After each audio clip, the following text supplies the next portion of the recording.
I met my wife on a flight. Not a dating app, not through friends, not planned. I tried most of those things, but I met Amanda simply through a seat assignment that changed everything. This is Summit After the Storm, and I'm Bart Wilbanks. Yesterday marked the anniversary of the day I met Amanda. I was flying from Houston back to Memphis after the World Petrochemical Conference, and she was coming back from the American Chemical Society Conference in New Orleans. Somewhere along the way, we had both changed our flights, different cities, different conferences, different paths. Same plane, same row, same moment. I still remember when she sat down next to me. She had breakfast in her hands and she dropped it. It almost landed right in my lap, but she caught it, quick, clean. Without missing a beat, my first words to her were, "Nice catch." That was it. That was the beginning. We started talking, and we never really stopped. At first, it was what you would expect. Work, conferences, travel. But then it got deeper. We realized we were both in technical fields. She had studied chemistry. I had studied chemical engineering.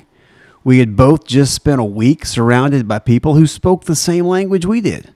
And now, here we were, talking about it at 30,000 feet. But it wasn't just professional chemistry. It was life, and there was chemistry between the two of us. We had both been through failed marriages. We both had kids. Our daughters were the same age.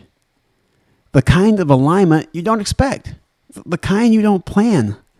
I was traveling with two colleagues on that flight, Chris and Brock.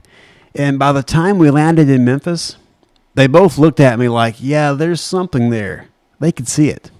Before we even said it out loud, I got her number. And we started texting. And fast forward to today, we built a life together.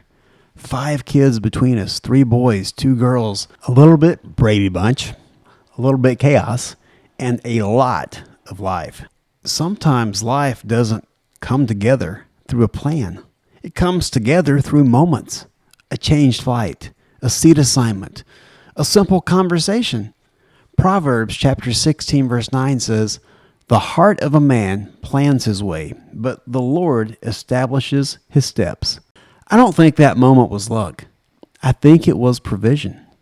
2 paths crossing at exactly the right time.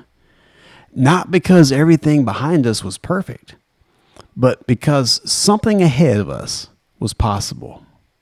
Sometimes life doesn't need a perfect plan. It just needs a moment and the willingness to step into it.